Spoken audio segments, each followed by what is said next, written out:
विद्यार्थी मित्रांनो, आपल्या विभागाचे विभागीय अधिकारी आदरणीय कन्हेरकर सर, सहाय्यक विभागीय अधिकारी आदरणीय वाळुंजकर सर आणि तापकीर सर यांच्या मार्गदर्शनाखाली आपण NMS आणि 8वी स्कॉलरशिप ऑनलाईन तासिका आता सुरू करणार आहोत।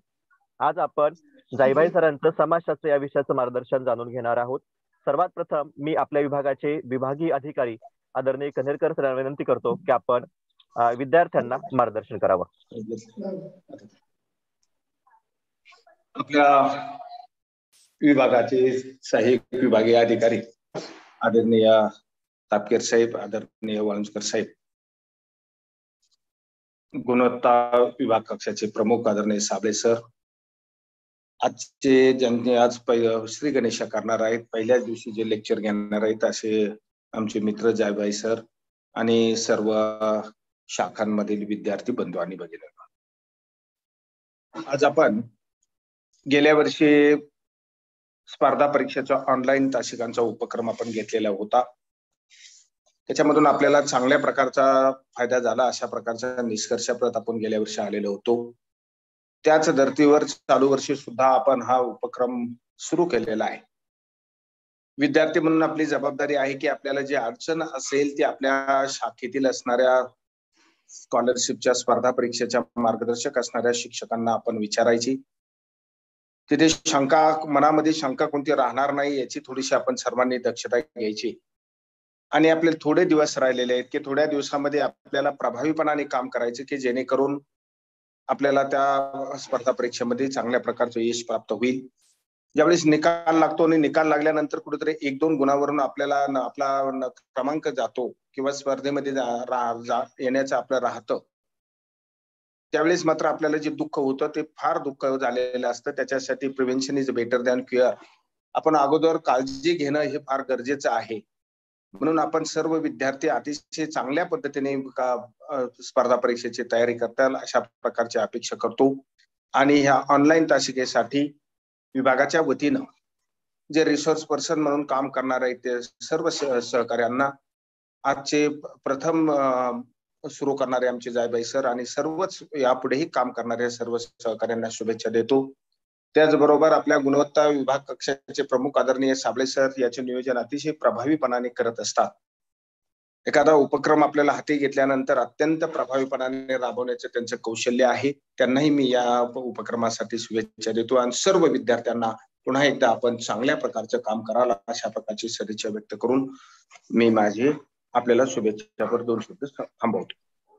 आपले पुढे धन्यवाद सर। यानंतर आदरणीय जायभाई सर समाजशास्त्र या विषयाचे आपल्याला मार्गदर्शन करणार आहेत।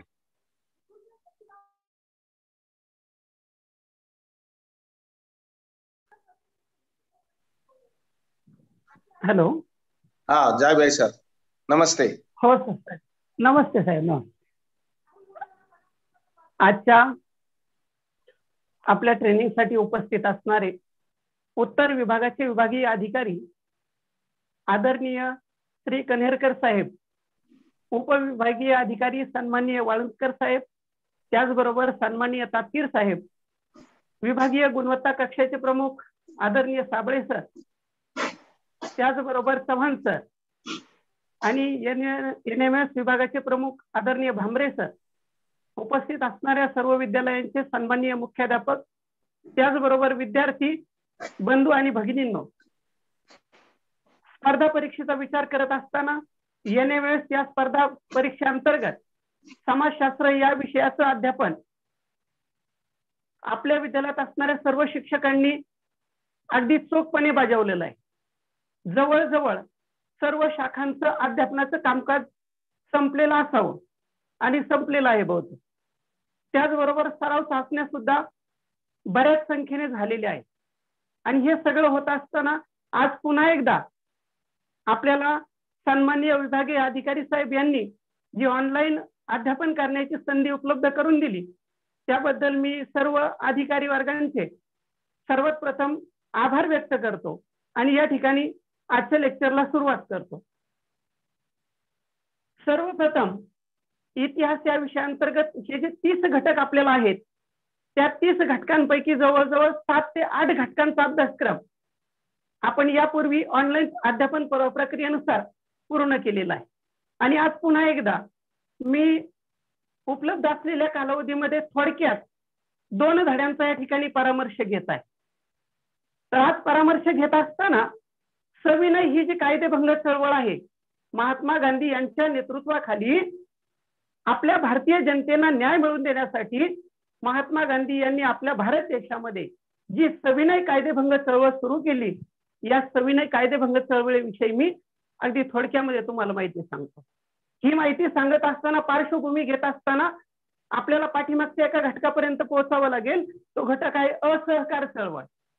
आणि एक महत्वाची गोष्ट, NMS या स्पर्धा परीक्षांतर्गत ज्यावेळेस आपल्याला प्रश्नांची अचूक उत्तरं, अचूक पर्याय निवडायचा असतो, त्या ठिकाणी इतिहासामध्ये घटना कधी घडली, घटना कुठे घडली, घटना घडण्यासाठी जबाबदार असणारे व्यक्ती कोण, असे जे काही महत्वाचे घटक असतात, या घटकावर आधारित असहकार ही जी चळवळ आपल्या भारतामध्ये आली, ती चळवळ येण्यापूर्वी 1920 ते 1947 हा जो आपल्या भारतीय इतिहासामधला कालखंड आहे, हा कालखंड गांधी युग या नावाने ओळखला जातो. त्याचं कारण आहे, इसवी सन 1920 साली लोकमान्य टिळक यांचं निधन झालं आणि लोकमान्य टिळकांच्या निधनानंतर आपल्या भारताच्या स्वातंत्र्य चळवळीची सगळी सूत्र ही महात्मा गांधी यांच्याकडे सोपवण्यात आली. आणि जेव्हापासून महात्मा गांधी यांच्याकडे असहकार चळवळीची सूत्र आली, भारतीय स्वातंत्र्य लढ्याची सूत्र आली, त्यावेळेस महात्मा गांधी यांनी सत्य, अहिंसा, सत्याग्रह या 3 मार्गांचा अवलंब करून आपल्या भारतामध्ये स्वातंत्र्याची चळवळ आणखी प्रेरणादायी करण्याचं महत्वाचं काम महात्मा गांधी यांनी केलंय. आणि त्यासाठी महात्मा गांधी यांनी आपल्या कार्याची सुरुवात केली दक्षिण आफ्रिका या ठिकाणी. दक्षिण आफ्रिकेमध्ये जे कृष्णवर्णीय लोक आहेत, या कृष्णवर्णीय लोकांवरती ब्रिटिशांकडून अन्याय होत होता. 1906 साली ब्रिटिशांनी आपल्या भारतातील दक्षिण आफ्रिकेत असणाऱ्या भारतीय लोकांवरती ओळखपत्र बाळगणं सक्तीचं केलं. आणि तेव्हापासून खऱ्या अर्थाने महात्मा गांधी यांनी सत्याग्रहाचा अवलंब करून आपल्या भारतीय जनतेवरती होत असणारा अन्याय दूर करण्याचा प्रयत्न सत्याग्रहाच्या मार्गाने केला. 9 जानेवारी 1915 रोजी महात्मा गांधी यांनी सगळ्यात पहिल्यांदा दक्षिण आफ्रिकेतील लोकांसाठी त्यांच्यावर होत असलेल्या अन्यायाला वाचा फोडण्यासाठी सत्याग्रहाचा मार्ग अवलंबला.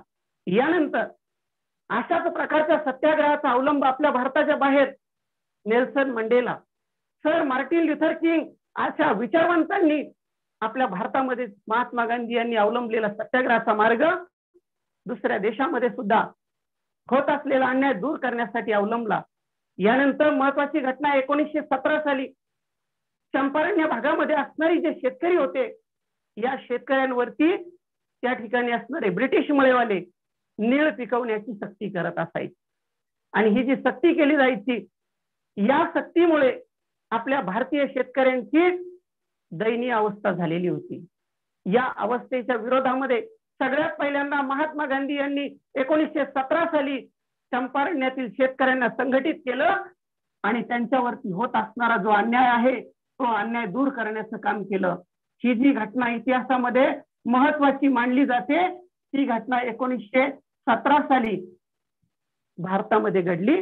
आणि महात्मा गांधी यांनी सगळ्यात पहिल्यांदा सत्याग्रहाच्या मार्गाने दिलेला जो लढा आहे, तो लढा त्या ठिकाणी यशस्वी केला. यानंतर इसवी सन 1918 साल आणि या 1918 साली खेडा नावाचा जो जिल्हा आहे, या खेडा जिल्ह्यामध्ये दुष्काळ पडलेला होता. आणि दुष्काळ पडल्यामुळे शेतकऱ्यांच्या शेतामध्ये कोणत्याही प्रकारच्या पिकाचं त्या वर्षी उत्पादन झालं नाही. आणि यापूर्वी ज्यावेळेस शेतकरा वसूल केला जायचा, त्यावेळेस जर शेतकऱ्याच्या शेतामध्ये अन्नधान्य उत्पादन झालं नाही तर शेतसाऱ्यामधून सूट दिली जायची. धान्याच्या रूपाने पूर्वीच्या काळामध्ये शेतसारा भरावा लागायचा. इंग्रजांनी शेतसारा रोखीच्या स्वरूपात भरायला सुरुवात केली आणि त्या ठिकाणी शेतसाऱ्यामध्ये कोणत्याही प्रकारची सूट दिली जात नव्हती. अशाच प्रकारचा अन्याय खेडा जिल्ह्यातील शेतकऱ्यांवरती झाला. महात्मा गांधी त्या ठिकाणी गेले. खेडा जिल्ह्यातील शेतकऱ्यांना महात्मा गांधी यांनी एकत्र केलं, संघटित केलं आणि साराबंदीची चळवळ त्या ठिकाणी यशस्वीपणे इसवी सन 1918 साली पार पाडली. तोच सत्याग्रह म्हणजे खेडा सत्याग्रह. आणि या खेडा सत्याग्रहाच्या सहाय्याने महात्मा गांधी यांनी आपल्या भारतातील शेतकऱ्यांना न्याय मिळवून देण्याचा प्रयत्न केला. यानंतर तिसरी महत्वाची घटना घडली, अहमदाबाद या ठिकाणी असणारा कामगार लढा. इसवी सन 1914 ते 1918 या काळामध्ये जगामध्ये पहिलं महायुद्ध झालं. या महायुद्धामुळे महागाई प्रचंड प्रमाणामध्ये वाढली होती, मोठ्या प्रमाणात महागाई वाढली.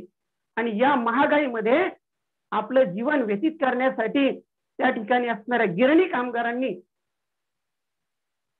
एकदा वेतन वाढ मागितली, पगार वाढ मागितली, परंतु त्या ठिकाणी इंग्रजांनी आणि त्या गिरणी कामगारांच्या मालकांनी त्या ठिकाणी या गोष्टीला विरोध केला.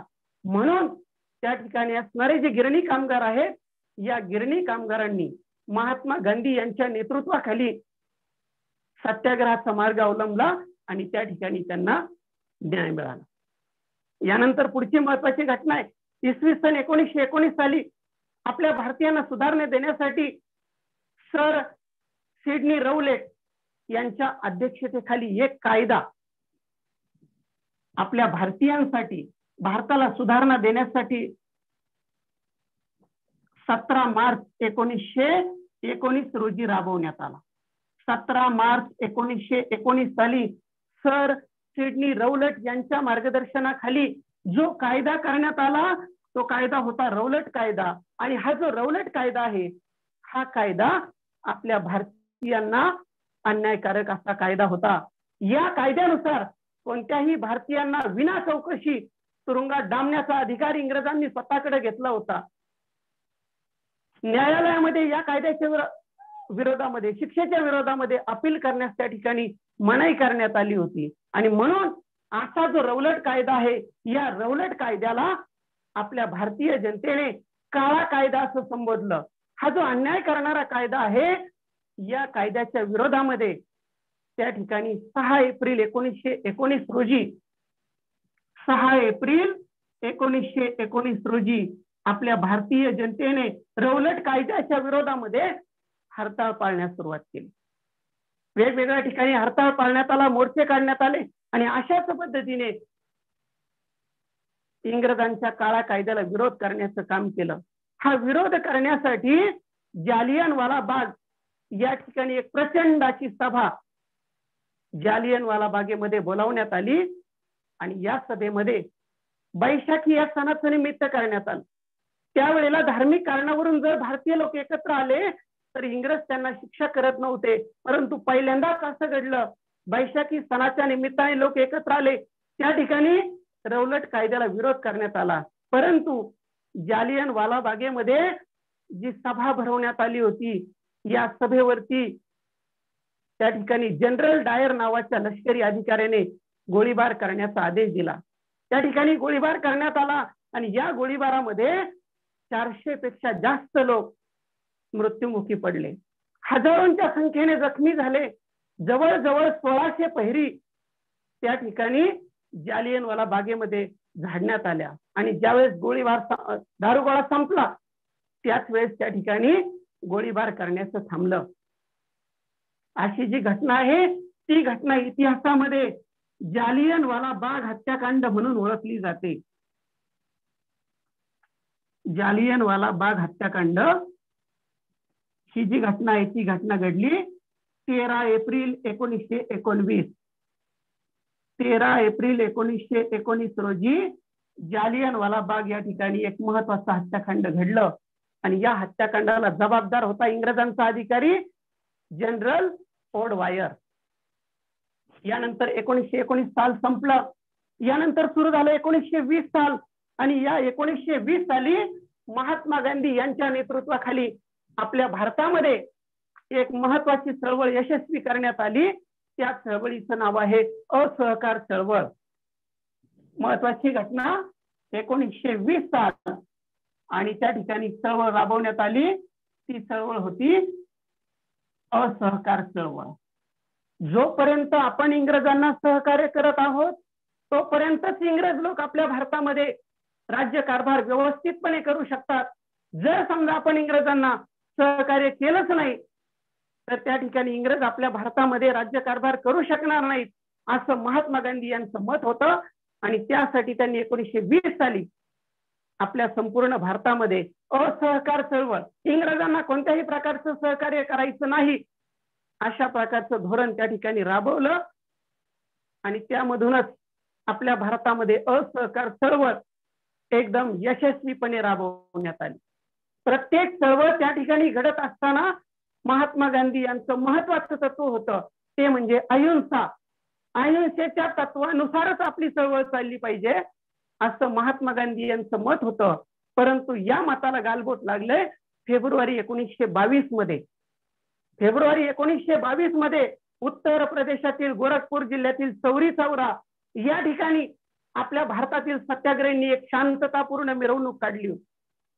शांततापूर्ण चाललेली जी मिरवणूक आहे या मिरवणुकीवरती पोलिसांनी लाठीमार केला आणि त्या लाठीमारामध्ये त्या गोळीबारामध्ये आपल्या भारतातील काही सत्याग्रहींवरती त्या ठिकाणी अन्याय झाला आणि म्हणून चिडून आपल्या आंदोलकांनी आपल्या भारतातील सत्याग्रहींनी त्या ठिकाणी असणाऱ्या पोलीस चौकीला आग लावली आणि त्या पोलीस चौकीमध्ये जवळजवळ एका अधिकाऱ्यासह 22 पोलीस मृत्युमुखी पडले. त्या ठिकाणी पोलीस मृत्युमुखी पडले म्हणजे महात्मा गांधी यांनी सुरू केलेल्या असहकार चळवळीला त्या ठिकाणी हिंसक वळण लागलं आणि ही गोष्ट महात्मा गांधी यांना अजिबात मान्य नव्हती. म्हणून महात्मा गांधी यांनी फेब्रुवारी 1922 मध्ये महात्मा गांधी यांनी असहकार चळवळ स्थगित केली, असहकार चळवळ थांबवली आणि त्यानंतर लगेचच मार्च 1922 मध्ये महात्मा गांधी यांना इंग्रजांनी तुरुंगामध्ये टाकलं. यानंतर पुढची महत्वाची घटना आहे 1922 साल. 1922 साली कायदे मंडळामध्ये आपण प्रवेश करायचा आणि भारतीयांचे जे प्रश्न आहेत, भारतीयांचे ज्या अडचणी आहेत, या अडचणी आपण थेट कायदे मंडळामध्ये फिरून कायदे मंडळामध्ये सहभागी होऊन त्या ठिकाणी सरकारची अडवणूक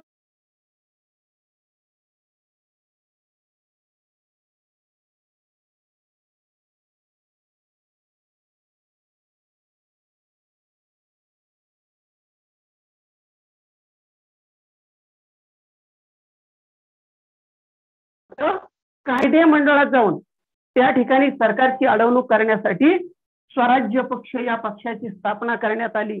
यानंतर 1923 साली प्रांतिक कायदे मंडळाच्या, केंद्रीय कायदे मंडळाच्या त्या ठिकाणी निवडणुका घेण्यात आल्या आणि या निवडणुकांमध्ये स्वराज्य पक्षाला फार मोठ्या प्रमाणामध्ये यश मिळाले. आपल्या भारतातील अनेक प्रमुख नेते त्या स्वराज्य पक्षांतर्गत निवडून आले आणि त्या ठिकाणी कायदे मंडळात जाऊन त्यांनी सरकारच्या दडपशाहीला विरोध करण्याचा प्रयत्न सुरू केला. 1919 मॉन्टेग्यू चेम्सफोर्ड नावाचा कायदा इंग्रजांनी आपल्या भारतामध्ये सुधारणा देण्यासाठी केला होता. परंतु या कायद्यानुसार कोणत्याही प्रकारच्या सुधारणा आपल्या भारतीयांना देण्यात आलेल्या नव्हत्या.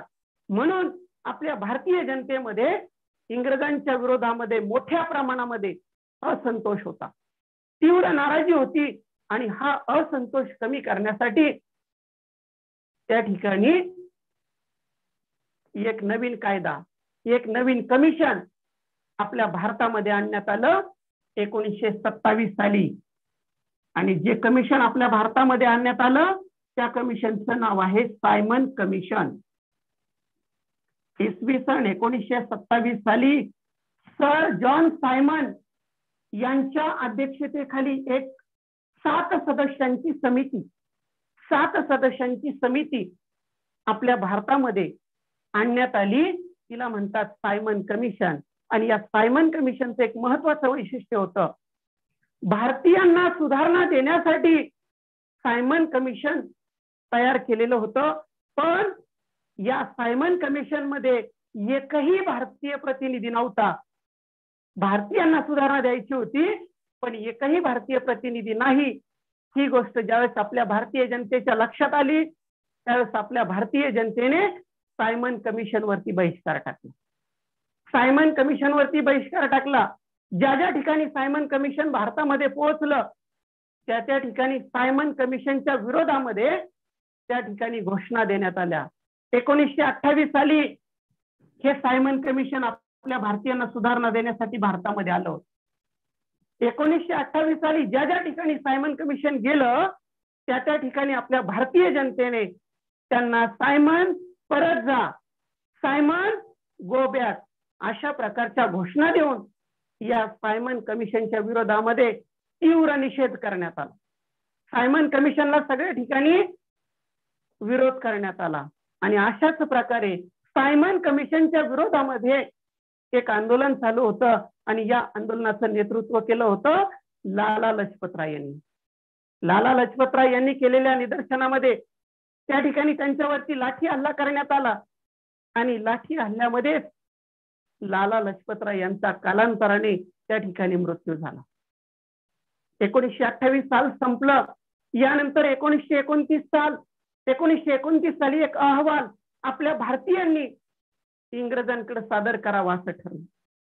जर भारतीयांना स्वातंत्र्य हवे असेल तर स्वातंत्र्य मिळाल्यानंतर आपल्या देशाचा, भारत देशाचा कारभार करण्यासाठी एक राज्यघटना असावी आणि ही राज्यघटना आपल्या भारतीयांना तयार करता येणार नाही असं त्यावेळेसचे भारत मंत्री बर्कनहेड यांचं म्हणणं होतं.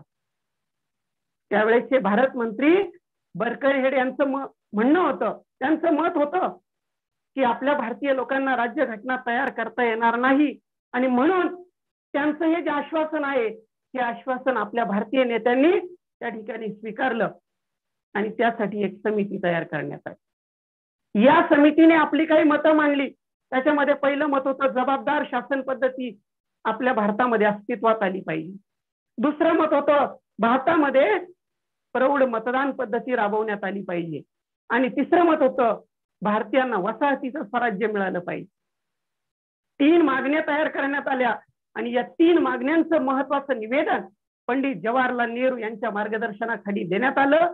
हा जो अहवाल आहे तो अहवाल नेहरू अहवाल या नावाने ओळखला जातो आणि त्याच अहवालांतर्गत जर समजा डिसेंबर 1929 पर्यंत इंग्रजांनी आपल्या मागण्या मान्य केल्या नाहीत, 1929 साल संपेपर्यंत जर इंग्रजांनी आपल्या मागण्या मान्य केल्या नाहीत तर आपण भारतामध्ये सविनय कायदेभंगाची चळवळ अस्तित्वात आणू, सविनय कायदेभंग चळवळ सुरू करू अशा प्रकारचं मत आपल्या भारतातील प्रमुख नेत्यांनी मांडलं होतं. यानंतर एक महत्वाची ऐतिहासिक घटना घडली 1929 साली. 1929 त्यावेळेला लाहोर या ठिकाणी एक राष्ट्रीय सभेचं अधिवेशन भरवण्यात आलं.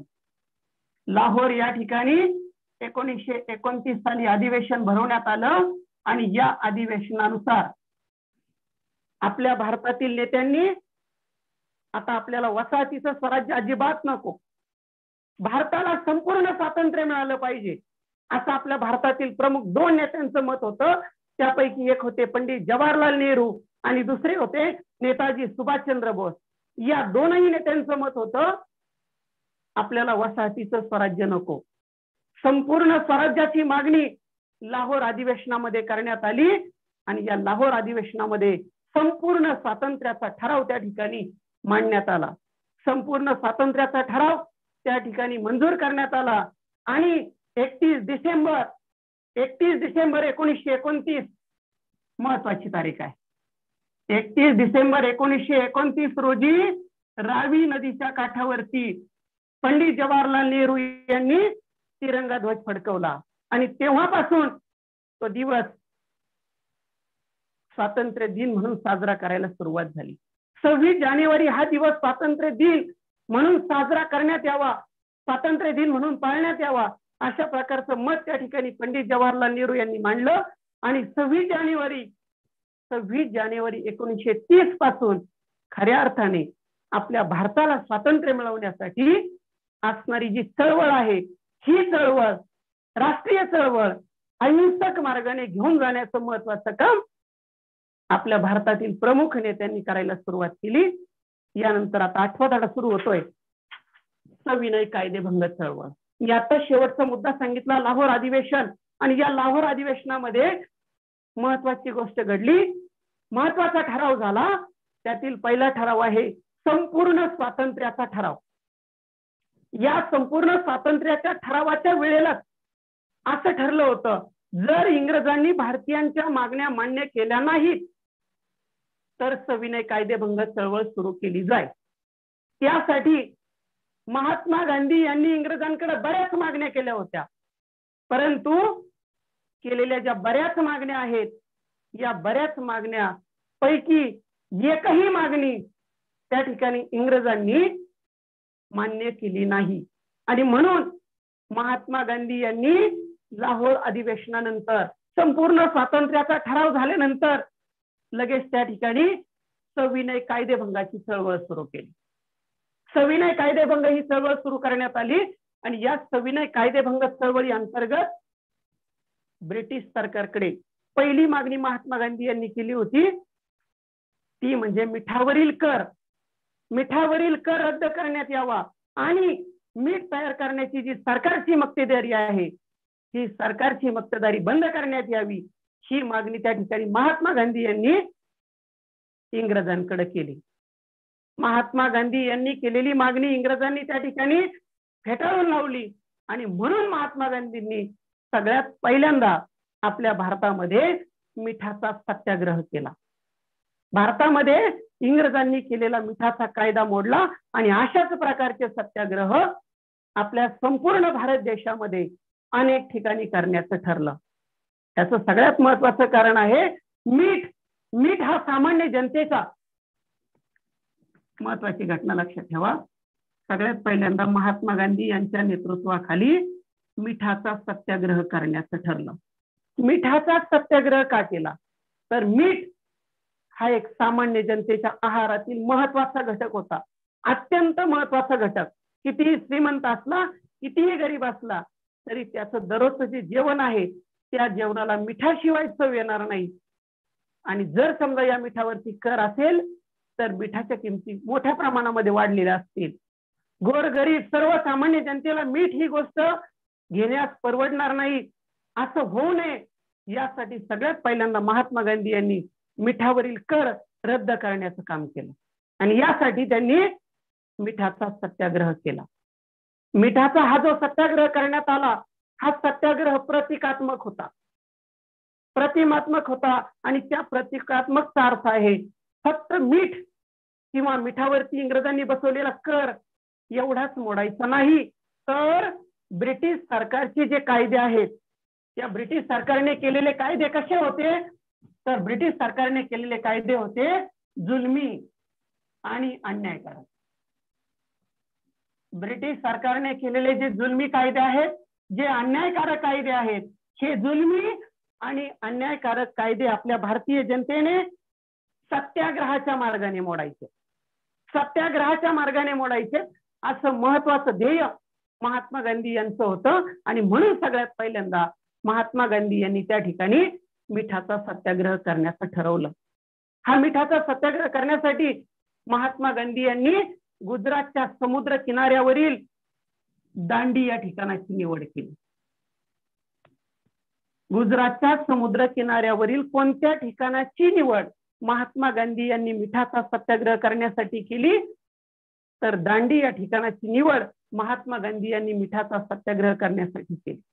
महात्मा गांधी यांच्या नेतृत्वाखाली 12 मार्च 1930 रोजी महात्मा गांधी आपल्या 78 सहकार्यांची संख्या किती हा पण एकदम महत्वाचा प्रश्न आहे. महात्मा गांधी यांनी दांडी यात्रेची सुरुवात कधी केली किंवा महात्मा गांधी यांनी मिठाच्या सत्याग्रहाची सुरुवात कधी केली तारीख पण महत्वाची आहे. गुजरातच्या समुद्र किनाऱ्यावरील दांडी या ठिकाणी 12 मार्च 1930 रोजी महात्मा गांधी यांनी आपल्या 78 सहकार्यांना घेऊन त्या ठिकाणी दांडी यात्रा सुरू केली आणि जवळजवळ 385 किलोमीटरचं अंतर महात्मा गांधी पायी चालत दांडीच्या समुद्र किनाऱ्यावरती पोहोचणार होते. गुजरातच्या साबरमती आश्रमापासून दांडी यात्रेला सुरुवात झाली. 385 किलोमीटर जात असताना त्या पदयात्रेमध्ये रस्त्याने जात असताना महात्मा गांधी प्रत्येक गावामध्ये महात्मा गांधी भाषण करत होते आणि त्या भाषणामधून महात्मा गांधी लोकांना निर्भय होण्याचं सांगत होते. महात्मा गांधी लोकांना निर्भय होण्याचा संदेश देत होते. आणि असं करत करत महात्मा गांधी एका गावातून दुसऱ्या गावामध्ये जात होते. भारतीय जनतेला सविनय कायदेभंग चळवळीमध्ये सहभागी होण्याचं आवाहन करत होते. आणि या आवाहनाचा परिणाम एवढा चांगला होत होता की त्यांच्या उपदेशामुळे, त्यांच्या सांगण्यामुळे आपल्या सविनय कायदेभंग चळवळीचा प्रसार भारतामध्ये, संपूर्ण भारतामध्ये, देशाच्या कानाकोपऱ्यामध्ये होत होता. आणि असं करत करत या सविनय कायदेभंग चळवळीला त्या ठिकाणी अनुकूल पोषक असं वातावरण तयार झालं. आणि असं करत करत सगळ्यात शेवटी महात्मा गांधी 5 एप्रिल 1930 रोजी 5 एप्रिल 1930 रोजी महात्मा गांधी गुजरातच्या समुद्र किनाऱ्यावरील दांडी या ठिकाणी पोहोचले. आणि त्याच्या दुसऱ्या दिवशी म्हणजे 6 एप्रिल 1930 या ठिकाणी बरेचसे विद्यार्थी असा गोंधळ करतात. दांडी या ठिकाणी मिठाचा सत्याग्रह महात्मा गांधी यांनी कधी केला तर त्या ठिकाणी नेमकं 2 तारखा आलेल्या आहेत. एक तारीख आहे 5 एप्रिल 1930 आणि दुसरी तारीख आहे 6 एप्रिल 1930. महत्वाची गोष्ट या ठिकाणी लक्षात ठेवायची आहे. 5 एप्रिल 1930 रोजी महात्मा गांधी दांडीच्या समुद्र किनाऱ्यावरती पोहोचले. त्यांनी 5 एप्रिल 1930 रोजी त्या ठिकाणी मिठाचा सत्याग्रह केला नाही. त्याच्या दुसऱ्या दिवशी म्हणजे 6 एप्रिल 1930 रोजी महात्मा गांधी यांनी दांडीच्या समुद्र किनाऱ्यावरील मीठ उचललं आणि त्या ठिकाणी मिठाचा कायदा मोडला. काही मुलांना प्रश्न पडेल, मीठ उचललं आणि कायदा कसा मोडला? तर इंग्रज राजवटीमध्ये नियम असा होता, आपल्या भारतीयांनी इंग्रजांकडे त्या ठिकाणी कर भरायचा. इंग्रजांकडे कर भरल्यानंतरच आपण त्या मिठाला हात लावायचा. परंतु या ठिकाणी महात्मा गांधींनी इंग्रजांकडं, ब्रिटिशांकडं कोणत्याही प्रकारचा कर अजिबात भरला नाही, अजिबात कर भरला नाही. आणि तरी सुद्धा त्या ठिकाणी मीठ उचललं म्हणजेच त्या महात्मा गांधी यांनी मिठाचा कायदा मोडला. ही जी घटना आहे, ही घटना इतिहासामध्ये दांडी यात्रा म्हणून ओळखली जाते. आणि या घटनेचा परिणाम असा झालाय, देशभर वेगवेगळ्या पद्धतीने, वेगवेगळ्या ठिकाणी, वेगवेगळ्या प्रकारे सविनय कायदेभंग चळवळी त्या ठिकाणी सुरू झाल्या. यानंतर पुढची इतिहासातील महत्वाची घटना आहे पेशावरचा सत्याग्रह.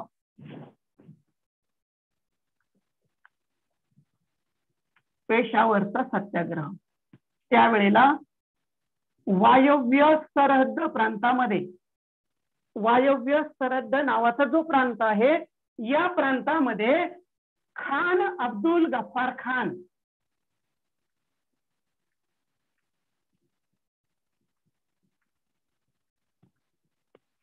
वायव्य सरहद्द प्रांतामध्ये खान अब्दुल गफ्फार खान हे गांधीजींचे, महात्मा गांधी यांचे एकदम निष्ठावान अनुयायी होते. आणि म्हणून त्यांना त्या ठिकाणी सरहद्द गांधी या नावाने ओळखलं जायचं.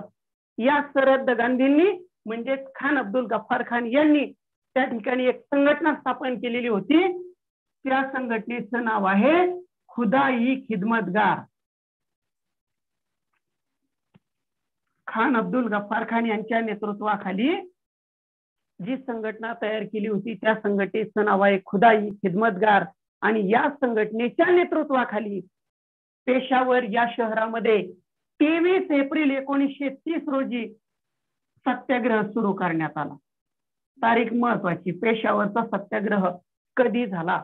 पेशावरचा सत्याग्रह सुरू झालाय 23 एप्रिल 1930 रोजी खान अब्दुल गफ्फार खान यांच्या नेतृत्वाखाली स्थापन झालेल्या खुदा-ई खिदमतगार या संघटनेने 23 एप्रिल 1930 रोजी पेशावर या शहरामध्ये सत्याग्रह सुरू केला.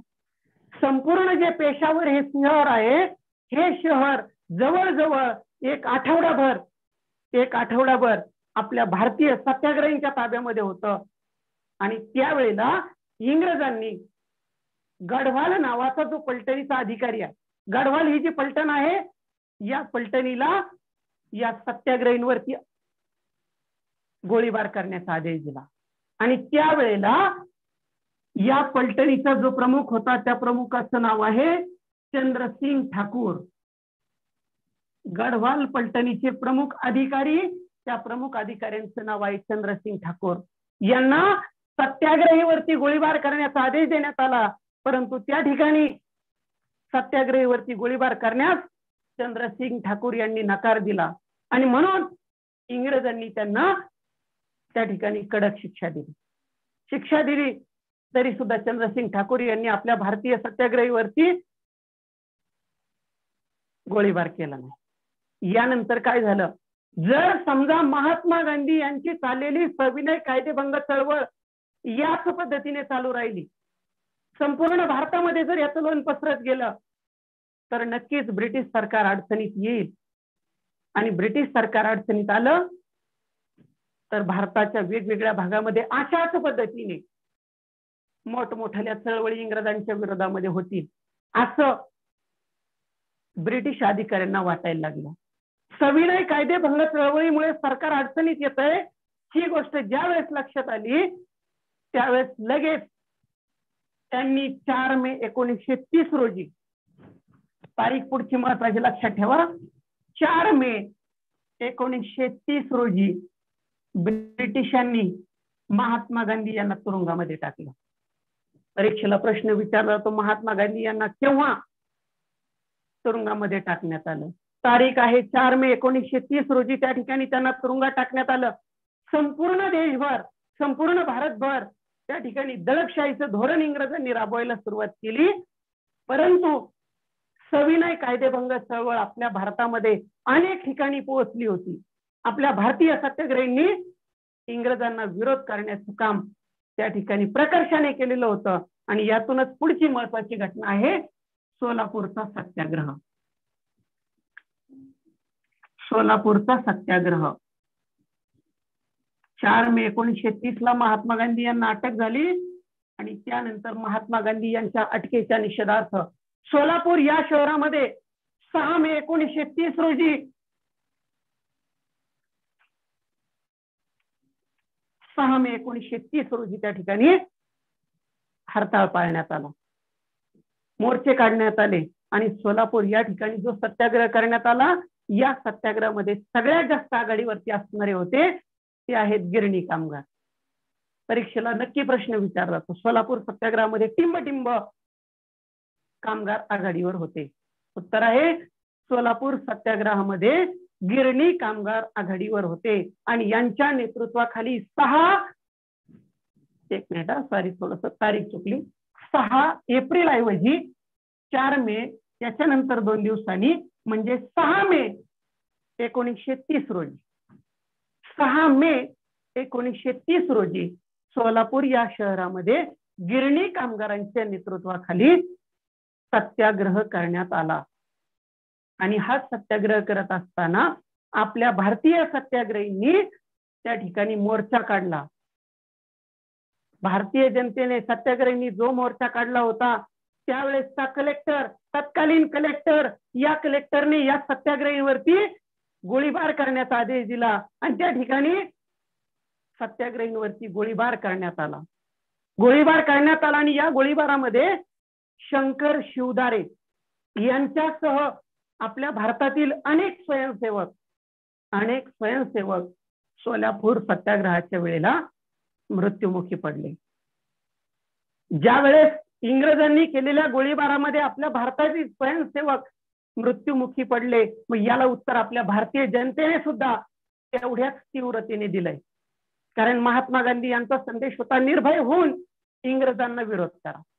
आणि मग त्या ठिकाणी इंग्रजांच्या मालकीची जी काही मालमत्ता आपल्या भारतामध्ये होती त्याच्यामध्ये आहे पोलीस स्टेशन, रेल्वे स्टेशन, त्यानंतर इंग्रजांनी सुरू केलेली न्यायालय, इंग्रजांच्या असणाऱ्या म्युनिसिपल इमारती म्हणजे महानगरपालिकेच्या इमारती, अशी इंग्रजांच्या मालकीची जी साधनं होती, जी संपत्ती आपल्या भारतामध्ये इंग्रजांच्या मालकीची होती, त्या सगळ्या संपत्तीवरती आपल्या भारतीय जनतेने त्या ठिकाणी हल्ले करायला सुरुवात केली.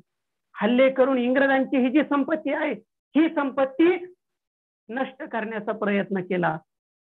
काही दिवसामध्ये लगेच हे सगळं थांबवण्यासाठी इंग्रजांनी दडपशाहीचं सत्र सुरू केलं आणि त्यासाठी इंग्रजांनी सोलापूर या शहरामध्ये मार्शल लॉ हा कायदा लागू केला.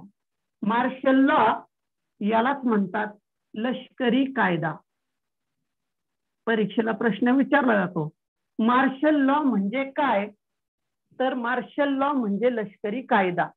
संपूर्ण सोलापूर शहरावरती ठरलेल्या कालावधीपर्यंत फक्त ब्रिटिश लष्कराची सत्ता असेल अशा प्रकारचा कायदा म्हणजे मार्शल लॉ किंवा लष्करी कायदा त्या ठिकाणी लागू करण्यात आला. आणि आपल्या सोलापूर या शहरामध्ये जी काही चळवळ चालू होती, जो सत्याग्रह चालू होता, तो सत्याग्रह दडपून टाकण्याचा प्रयत्न त्या ठिकाणी इंग्रजांनी केला. शिवाय आपल्या भारतातील ज्या ज्या प्रमुख व्यक्तींनी या आंदोलनामध्ये सहभाग घेतला होता, या आंदोलनामध्ये असणारे जे आघाडीवरती असणारे नेते होते, या नेत्यांना त्या ठिकाणी ब्रिटिश सरकारने फाशीची शिक्षा दिली. त्याच्यामध्ये पहिले आहेत श्रीकृष्ण मल्लप्पा धनशेट्टी. प्रमुख 4 व्यक्ती परीक्षेला कोणत्याही एका विषयी विचारलं जातात. सोलापूर सत्याग्रहाच्या वेळी आघाडीवर असलेल्या कोणत्या नेत्यांना फाशीची शिक्षा देण्यात आली? तर त्यातील पहिले आहेत मल्लप्पा धनशेट्टी, दुसरे आहेत श्रीकृष्ण सारडा, तिसरे आहेत कुर्बान हुसेन आणि चौथे आहेत जगन्नाथ शिंदे.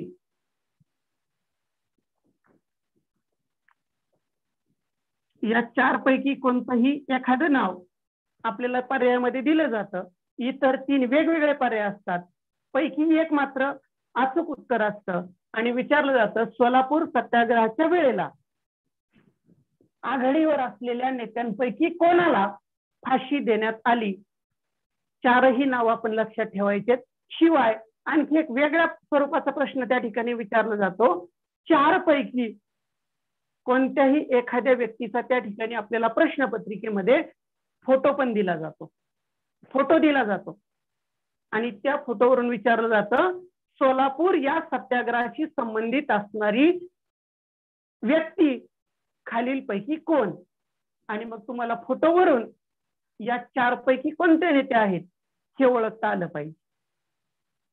ही घटना आहे सोलापूरचा सत्याग्रह. यानंतर पुढचा मुद्दा आहे धारासना. या ठिकाणी अशाच पद्धतीने इंग्रजांना विरोध करण्यासाठी सत्याग्रह करण्यात आला. पुढचा मुद्दा आहे धारासना सत्याग्रह. वेळ कमी असल्यामुळे थोडस वेगाने घेतोय. धारासना या ठिकाणी जो सत्याग्रह करण्यात आलाय तो सत्याग्रह सुद्धा मिठाचा सत्याग्रह होता आणि हा जो सत्याग्रह करण्यात आलाय हा सत्याग्रह केलाय सरोजिनी नायडू यांनी. सरोजिनी नायडू यांनी धारासना या ठिकाणी झालेल्या मिठाच्या सत्याग्रहाचं नेतृत्व केलं. सरोजिनी नायडू यांच्या नेतृत्वाखाली धारासना या ठिकाणी मिठाचा सत्याग्रह करण्यात आला. शांततापूर्ण मार्गाने आपल्या सत्याग्रही रस्त्यावरती उतरत होते. रस्त्यावरती शांततापूर्ण जी मिरवणूक चाललेली असायची, या मिरवणुकीवरती ब्रिटिश सरकारचे कर्मचारी, पोलीस त्या ठिकाणी लाठी हल्ला करत होते. जे व्यक्ती सत्याग्रही आजारी पडायचे, ज्यांना जखमा व्हायच्या, त्या जखमींना बाजूला घेतलं जायचं आणि पुन्हा दुसरी तुकडी त्या ठिकाणी रस्त्यावरती उतरत होती. अशा पद्धतीने धारासना या ठिकाणी अखंडपणे मिठाचा सत्याग्रह करण्याचं काम चालू होतं. अशाच प्रकारे मिठाचे सत्याग्रह आपल्या महाराष्ट्रामध्ये 3 ठिकाणी झालेले आहेत. त्याच्यापैकी पहिला आहे वडाळा,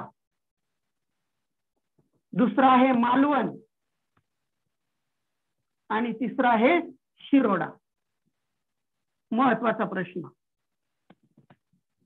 अशाच प्रकारचे मिठाचे सत्याग्रह म्हणजे पहिला आपण पाहिलं दांडी या ठिकाणी मिठाचा सत्याग्रह झाला, आता पाहिलं धारासना या ठिकाणी मिठाचा सत्याग्रह झाला. याशिवाय आपल्या महाराष्ट्रामध्ये आणखी 3 ठिकाणी मिठाचे सत्याग्रह झाले. त्यापैकी पहिलं ठिकाण आहे वडाळा दुसरा आहे मालवण आणि तिसरा आहे शिरोडा.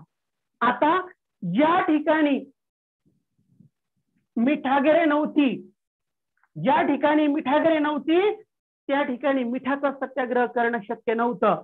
आणि म्हणून ज्या ज्या ठिकाणी मिठागरे नाहीत अशा ठिकाणी आपल्या भारतीय सत्याग्रहींनी, आपल्या भारतीय जनतेने त्या ठिकाणी असणारे जे जंगल विषयक कायदे आहेत हे जंगल विषयक कायदे मोडायला सुरुवात केली.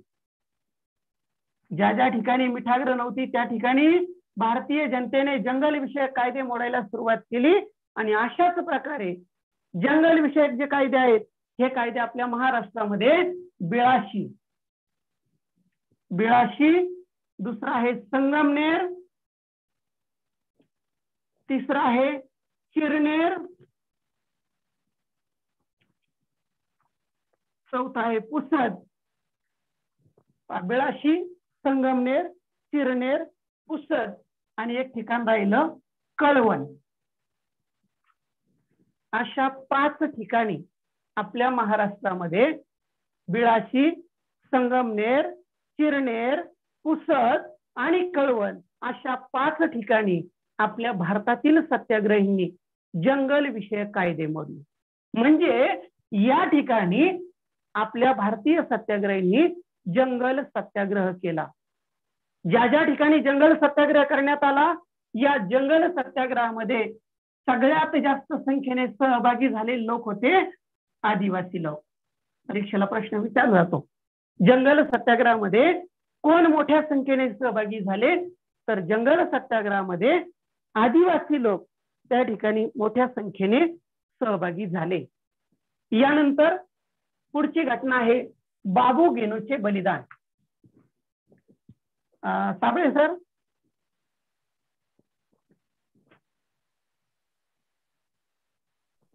नमस्कार सर. घेऊ का पुढे? वेळ आहे का आणखी?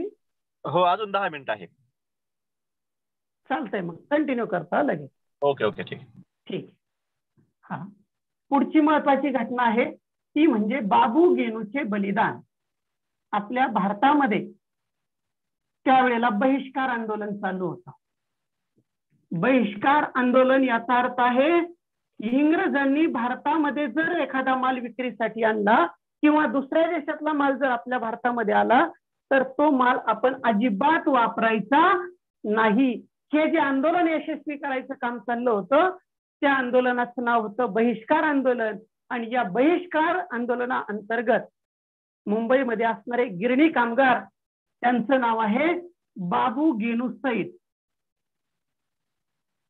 मुंबईतील गिरणी कामगार बाबू गेनू सईद हे या बहिष्कार आंदोलनामध्ये आघाडीवर असणारे नेते होते. परदेशी मालाने भरून आलेला जर ट्रक किंवा परदेशी मालाने भरून आलेली वाहनं जर आपल्या भारतामध्ये येत असतील तर त्या ठिकाणी ती वाहने आपल्या भारतीय सत्याग्रहीकडून अडवली जायची. आणि अशाच पद्धतीने एक दिवशी पोलीस बंदोबस्तामध्ये परदेशी कापडाने भरलेला एक ट्रक आपल्या भारतामध्ये आला. त्या ठिकाणी बाबू गेनू यांनी तो ट्रक अडवण्याचा प्रयत्न केला. पोलिसांनी बाबू गेनू यांना धमकी दिली, वारंवार सूचना दिल्या, तरी सुद्धा बाबू गेनू मात्र त्या ठिकाणी जागचे हल्ले नाही. आणि म्हणून बाबू गेनू यांच्या अंगावरून इंग्रजांनी ट्रक चालवला. त्या ठिकाणी बाबू गेनू यांना हौतात्म्य प्राप्त झालं. त्या ठिकाणी त्यांचा मृत्यू झाला, हौतात्म्य प्राप्त झालं. आणि या हौतात्म्याचा परिणाम म्हणजे बाबू गेनू यांचं जे बलिदान आहे हे बलिदान आपल्या भारतामध्ये असणारी जी राष्ट्रीय चळवळ आहे या राष्ट्रीय चळवळीला हे बलिदान आणखी प्रेरणादायी ठरलं. यानंतर आता थोडासा मुद्दा बदलतोय. आपला मुद्दा पुढचा आहे गोलमेज परिषद. पुढचा महत्वाचा मुद्दा आहे गोलमेज परिषद. आपल्या भारतीयांना भारतामध्ये असणारे जे घटनात्मक प्रश्न आहेत या घटनात्मक प्रश्नांचा विचार करण्यासाठी, भारतामध्ये असणारे जे घटनात्मक प्रश्न आहेत या घटनात्मक प्रश्नांचा विचार करण्यासाठी काही नियोजन तयार करण्यासाठी अशा प्रकारच्या परिषदा म्हणजे गोलमेज परिषदा भरवाव्यात अशा प्रकारचं मत ब्रिटनचे त्यावेळेसचे प्रधानमंत्री, त्यांचं नाव आहे रॅम्से मॅकडोनाल्ड. रॅम्से मॅकडोनाल्ड या ब्रिटनच्या प्रधानमंत्र्याचं म्हणणं होतं, भारतीयांना घटनात्मक जे प्रश्न आहेत या भारतीयांच्या घटनात्मक प्रश्नांचा विचार करायचा. आणि यासाठी त्यांनी लंडन या शहरामध्ये, शहर लक्षात ठेवा, लंडन या शहरामध्ये एका गोलमेज परिषदेचे आयोजन केलेले होते. गोलमेज परिषद याला म्हणतात राऊंड टेबल कॉन्फरन्स. ब्रिटिश राजवटीमध्ये अशा पद्धतीने टेबलाची रचना असायची आणि याच्या सगळ्या बाजूने वेगवेगळे अधिकारी बसलेले असायचे. अशी राऊंड टेबल कॉन्फरन्स म्हणजेच गोलमेज परिषद त्या ठिकाणी लंडन या शहरामध्ये आयोजित करण्याचं ठरलं. नंतर मात्र 1930 ते 1932 ते 1932 या कालावधीमध्ये आपल्या भारतामध्ये 3 गोलमेज परिषदा घेण्यात आल्या. भारतीयांसाठी 3 गोलमेज परिषदांचं आयोजन करण्यात आलं 1930 ते 1932. आता पहिला महत्वाचा मुद्दा लक्षात ठेवा, गोलमेज परिषदेचे आयोजन कोणाच्या अध्यक्षतेखाली करण्यात आलं? उत्तर आहे रॅम्से मॅकडोनाल्ड. 1930 ते 1932 या काळामध्ये किती गोलमेज परिषदा घेण्यात आल्या? उत्तर आहे 3. आणि सगळ्यात महत्वाचं, पहिली गोलमेज परिषद किंवा पहिल्या गोलमेज परिषदेचे आयोजन कोणत्या ठिकाणी करण्यात आले? बरेच मुलं गोंधळ असं करतात, 3ही गोलमेज परिषदा लंडन याच शहरामध्ये घेण्यात आल्यात असं उत्तर लिहितात. पण एक लक्षात घ्या, तुम्ही पान नंबर 39 वरती गेलात की तिथं पहिल्याच पॅराग्राफ मध्ये आपल्याला प्रश्न आलेला, म्हणजे उत्तर आलेलं आहे त्यात. 3री गोलमेज परिषद टिंबटिंबामध्ये भरवण्यात आली आणि तिथं उत्तर आहे 3री गोलमेज परिषद इंग्लंडमध्ये भरवण्यात आली. इकडे पहिल्यांदा देताना काय दिले लक्षात घ्या, लंडन मध्ये एका गोलमेज परिषदेचं आयोजन करण्यात आलं 1930 ते 1932. 3 गोलमेज परिषदा भरवण्यात आल्या आणि 3री गोलमेज परिषद मात्र स्पष्ट उल्लेख आलाय, 3री गोलमेज परिषद इंग्लंड या शहरामध्ये भरवण्यात आली. आता थोडक्यात, एकदम थोडक्यामध्ये सांगतो, वेळ कमी राहिलाय. पहिली गोलमेज परिषद, मुद्दा पहिला आहे पहिली गोलमेज परिषद. या पहिल्या गोलमेज परिषदेचे अध्यक्ष होते रॅम्से मॅकडोनाल्ड. पहिल्या गोलमेज परिषदेचे अध्यक्ष कोण? तर पहिल्या गोलमेज परिषदेचे अध्यक्ष होते रॅम्से मॅकडोनाल्ड. यांच्या अध्यक्षतेखाली लंडन या शहरामध्ये पहिल्या गोलमेज परिषदेचे त्या ठिकाणी आयोजन करण्यात आले. या परिषदेला, गोलमेज परिषदेला भारत, इंग्लंड अशा अनेक देशामधले प्रतिनिधी पहिल्या गोलमेज परिषदेमध्ये उपस्थित राहिलेले होते. त्याच्यामध्ये भारतरत्न डॉक्टर बाबासाहेब आंबेडकर, त्याच्यामध्ये सर तेज बहादूर सप्रू, बॅरिस्टर जीना, हे 3ही शब्द महत्वाचे लक्षात ठेवायचे. पहिल्या गोलमेज परिषदेला भारतातले आणि इंग्लंडचे प्रतिनिधी उपस्थित होते. भारतीय प्रमुख प्रतिनिधीमध्ये 3 महत्वाच्या व्यक्ती होत्या. पहिल्या आहेत डॉक्टर बाबासाहेब आंबेडकर, दुसऱ्या आहेत सर तेज बहादूर सप्रू आणि तिसऱ्या आहेत बॅरिस्टर जीना. हे 3 जण त्या ठिकाणी पहिल्या गोलमेज परिषदेला उपस्थित राहिले होते. वेगवेगळ्या संस्थानाचे, वेगवेगळ्या राज्यांचे प्रतिनिधी सुद्धा त्या ठिकाणी होते आणि त्या ठिकाणी 2 विषयावरती महत्वाची चर्चा करण्यात आली. त्यापैकी पहिली महत्वाची गोष्ट आहे, भारतामध्ये जबाबदार शासन पद्धती अस्तित्वात आली पाहिजे. पहिला मुद्दा, भारतामध्ये जबाबदार शासन पद्धती अस्तित्वात आली पाहिजे. आणि दुसरा महत्वाचा मुद्दा आहे, भारतामध्ये संघराज्य निर्माण झालं पाहिजे. या 2 मुद्द्यांवरती चर्चा करण्यासाठी पहिली गोलमेज त्या ठिकाणी भरली. पहिल्या गोलमेज परिषदेला सगळे प्रतिनिधी उपस्थित होते, वेगवेगळ्या संस्थानाचे प्रतिनिधी सुद्धा उपस्थित होते, वेगवेगळ्या पक्षांचे प्रतिनिधी सुद्धा उपस्थित होते. परंतु पहिल्या गोलमेज परिषदेमध्ये राष्ट्रीय सभेचा एकही प्रतिनिधी त्या ठिकाणी उपस्थित नव्हता. आणि त्यावेळेला राष्ट्रीय सभा ही एक प्रातिनिधिक संस्था होती, सगळ्यात मोठी संस्था होती. त्या संस्थेच्या निर्णयाशिवाय आपल्या भारतामध्ये कोणत्याही प्रकारचा निर्णय होत नव्हता. अशी महत्वाची राष्ट्रीय सभा मात्र या पहिल्या गोलमेज परिषदेला सहभागी झाली नाही आणि म्हणून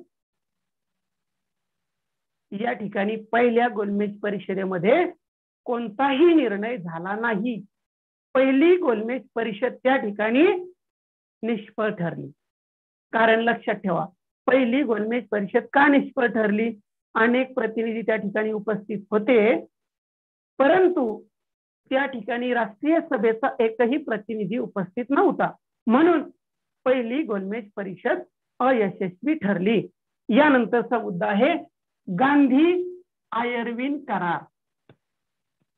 गांधी आयर्विन करार. पहिल्या गोलमेज परिषदेला राष्ट्रीय सभा सहभागी झाली नाही.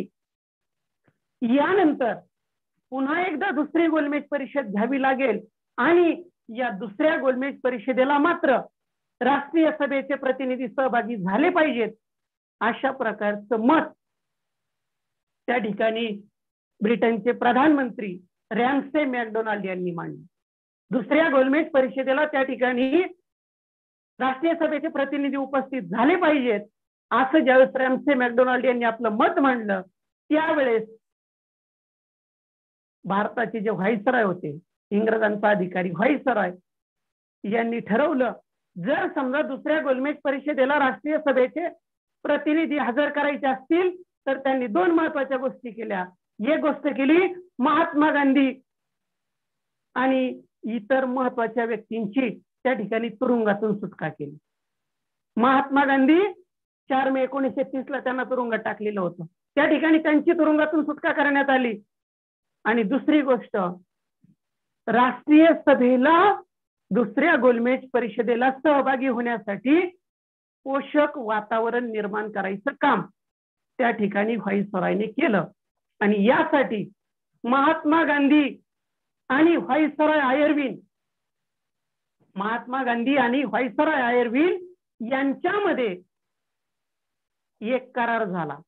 या दोघांमध्ये जो करार झाला तो करार गांधी आयर्विन करार म्हणून ओळखला जातो. आणि या करारानुसार असं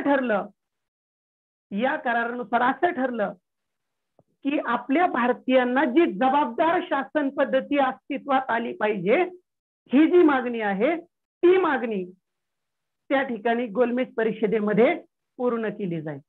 जबाबदार शासन पद्धती भारतीयांसाठी अस्तित्वात आणली जाईल असं आश्वासन व्हाईसरॉय आयर्विन यांनी महात्मा गांधी यांना दिलं.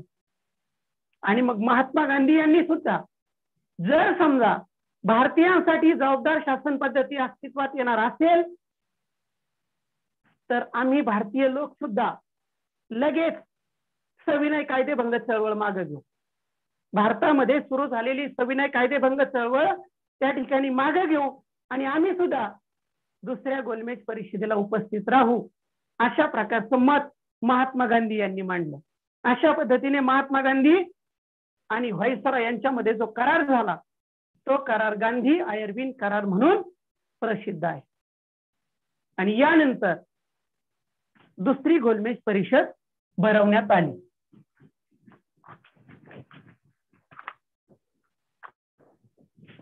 यानंतरचा मुद्दा आहे दुसरी गोलमेज परिषद.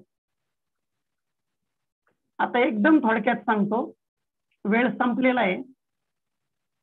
दुसऱ्या गोलमेज परिषदेला राष्ट्रीय सभेचे प्रतिनिधी म्हणून महात्मा गांधी त्या ठिकाणी उपस्थित राहिले. पहिल्या गोलमेज परिषदेला एकही व्यक्ती राष्ट्रीय सभेचा उपस्थित नव्हता.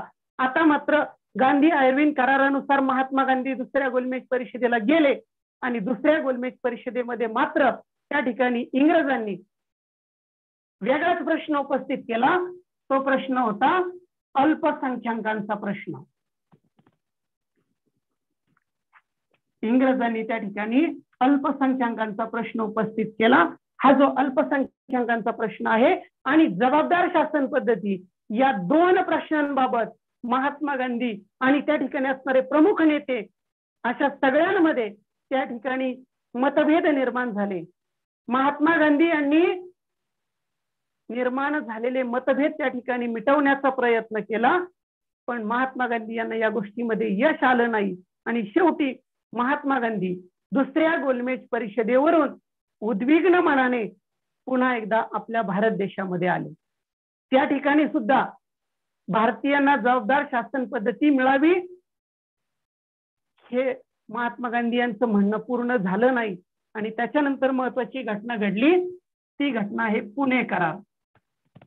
पुणे करार गोलमेज परिषदेला दलितांचे प्रतिनिधी म्हणून भारतरत्न डॉक्टर बाबासाहेब आंबेडकर हे उपस्थित होते. ज्या ज्या ठिकाणी गोलमेज परिषदा घेण्यात आल्या त्या प्रत्येक गोलमेज परिषदेमध्ये डॉक्टर बाबासाहेब आंबेडकर यांनी त्या ठिकाणी दलितांचं प्रतिनिधित्व केलेलं होतं आणि या दलितांचं प्रतिनिधित्व केल्याचा परिणाम त्या ठिकाणी ब्रिटनचे प्रधानमंत्री रॅम्से मॅकडोनाल्ड यांनी काय केलं तर त्या ठिकाणी दुसऱ्या गोलमेज परिषदेनंतर भारतामध्ये जातीय निवाडा घोषित केला. महत्वाचा शब्द, रॅम्से मॅकडोनाल्ड यांनी जातीय निवाडा घोषित केला आणि या जातीय निवाड्यानुसार दलितांसाठी स्वतंत्र मतदारसंघ देण्यात येतील. दलितांसाठी स्वतंत्र मतदारसंघ देण्यात येतील अशा प्रकारचं मत ब्रिटनचे प्रधानमंत्री रॅम्से मॅकडोनाल्ड यांनी मांडलं. पण समजा जर दलितांसाठी जातीय निवाड्यानुसार स्वतंत्र मतदारसंघ देण्यात आले तर आपल्या भारतामध्ये असणारे जे हिंदू लोक आहेत या हिंदू लोकांमध्ये फूट पडेल, गट पडतील आणि ही गोष्ट महात्मा गांधी यांना अजिबात मान्य नव्हती. म्हणून या जातीय निवाड्याच्या निषेधार्थ महात्मा गांधी यांनी येरवडा नावाचं जे कारागृह आहे त्या कारागृहामध्ये आमरण उपोषण सुरू केलं. जातीय निवाड्याच्या निषेधार्थ महात्मा गांधींनी आमरण उपोषण सुरू केलं आणि त्या ठिकाणी राष्ट्रीय सभेच्या नेत्यांनी डॉक्टर बाबासाहेब आंबेडकर यांची भेट घेतली. डॉक्टर बाबासाहेब आंबेडकर यांना त्यांच्या मागणीचा पुनर्विचार करण्याची विनंती केली आणि भारतरत्न डॉक्टर बाबासाहेब आंबेडकर यांनी सुद्धा या गोष्टीचा पुनर्विचार केला. राष्ट्राचं हित लक्षात घेऊन त्या ठिकाणी डॉक्टर बाबासाहेब आंबेडकरांनी सुद्धा जातीय निवाडा थांबवला. यासाठी महात्मा गांधी आणि डॉक्टर बाबासाहेब आंबेडकर यांच्यामध्ये पुणे या ठिकाणी एक करार झाला. भारतरत्न डॉक्टर बाबासाहेब आंबेडकर आणि महात्मा गांधी यांच्यामध्ये पुणे या ठिकाणी जो करार झाला तो करार पुणे करार म्हणून प्रसिद्ध आहे. आणि या पुणे करारानुसार दलितांसाठी स्वतंत्र मतदारसंघ देण्याऐवजी त्या ठिकाणी दलितांना मतदारसंघामध्ये राखीव जागा देण्याचं निश्चित करण्यात आलं. दलितांसाठी स्वतंत्र मतदारसंघ देण्याऐवजी दलितांना राखीव मतदारसंघामध्ये राखीव जागा देण्याचं ठरलं. अशा पद्धतीने दुसरी गोलमेज परिषद झाली. यानंतर शेवटची तिसरी गोलमेज परिषद त्या ठिकाणी आयोजित करण्यात आली. 2 मिनिटाचा मुद्दा आता फक्त. तिसरी गोलमेज परिषद नोव्हेंबर 1932. नोव्हेंबर 1932 रोजी इंग्लंड या शहरामध्ये, एकदम महत्वाचा शब्द, तिसरी गोलमेज परिषद नोव्हेंबर 1932 मध्ये इंग्लंड या शहरामध्ये भरवण्यात आली. या तिसऱ्या गोलमेज परिषदेला राष्ट्रीय सभेचा एकही प्रतिनिधी तिसऱ्या गोलमेज परिषदेला हजर राहिला नाही.